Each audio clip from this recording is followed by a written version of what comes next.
I'm 43 years old, and something I wish they told me when I was younger is it doesn't matter how hard you work, sometimes it's who you know that can help you get into position. This week on Mindfulness in the Middle of the week is thinking about aging. So over the last week, I've been reflecting a lot on me getting old, my family, my son, and what that really feels like and how that resonates with me personally. My first reflection is around relationships and network. So pause with me for a second and think about a time where you've worked your absolute hardest and had the rude awakening that that was not going to be good enough because there's someone somewhere who you felt knew someone who looked out for them and not for you. That for me has been a huge theme of aging as I've gotten older and been career busting and class busting for the last 12 years. Understanding that age-old saying, bootstrapping and hard work pays off just doesn't count sometimes, is the rudest awakening that I've had as I've gotten older. The biggest thing we have to do as we're learning those lessons is, as you are getting to know a new network, do not jump in head first. Take a step back, get to know the culture, get to know the players, get to know the being, and if you're like me, you're probably really nervous and suffering from imposter syndrome anyway, so take that time to relax and ground yourself in that space so you can know how that space can work for you, but also so you can identify what relationships are there and existing before you arrived. We're suffering from losses, and that is the biggest part of life that is cliche, but no one prepares for you for that. Those of us who get to see the time side of life, we're going to lose a lot, and there's no amount of prep for that. Another thing I've been reflecting on this week is watching the people around me get older.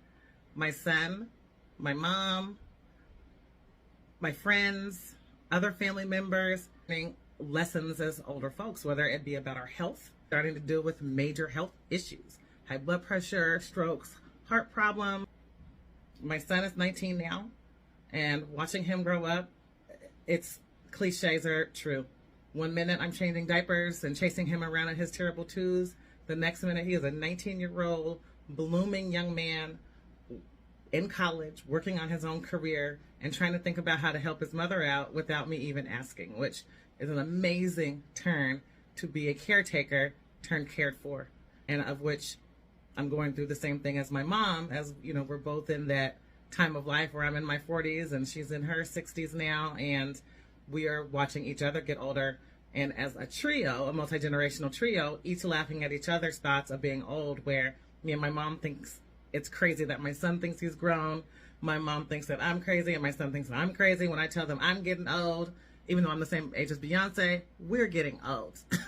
So, you know, that, and, you know, with my mom, watching her get old, she's youthful. I don't even know if my mom has a gray hair in her head, but you know, we're all getting older and just going through life's changes physically, mentally, and spiritually. I tell you, I love my car. I love my car. I love my phone. And I love my clothes too. I have to add that in there.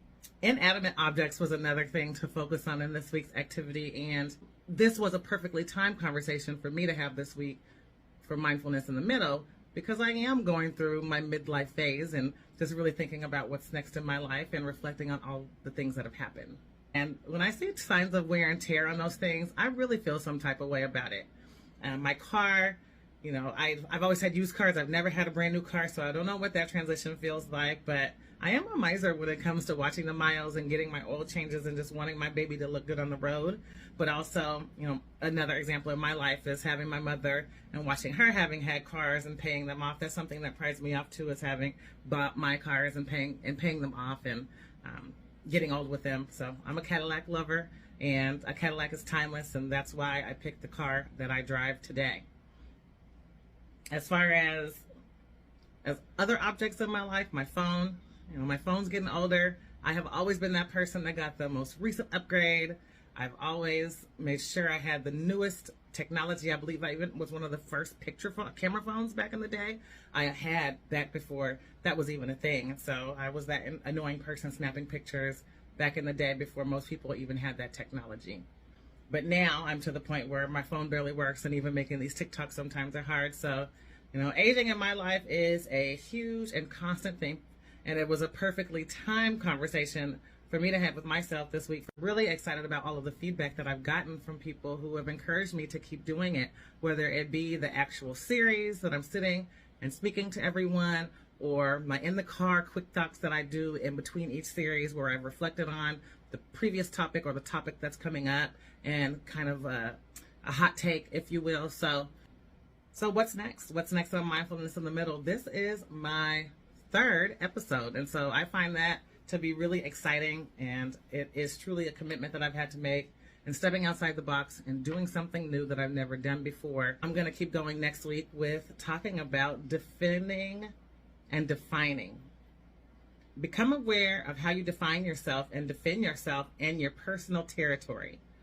For example, do you see yourself as liberal or conservative, an East Coast person or a West Coast person? Notice how quickly a mug, a parking space, or a seat on that subway becomes mine, and how you react when someone else takes it. Check in on this process several times a day. That's what we will be working on this week, and I am excited to have that discussion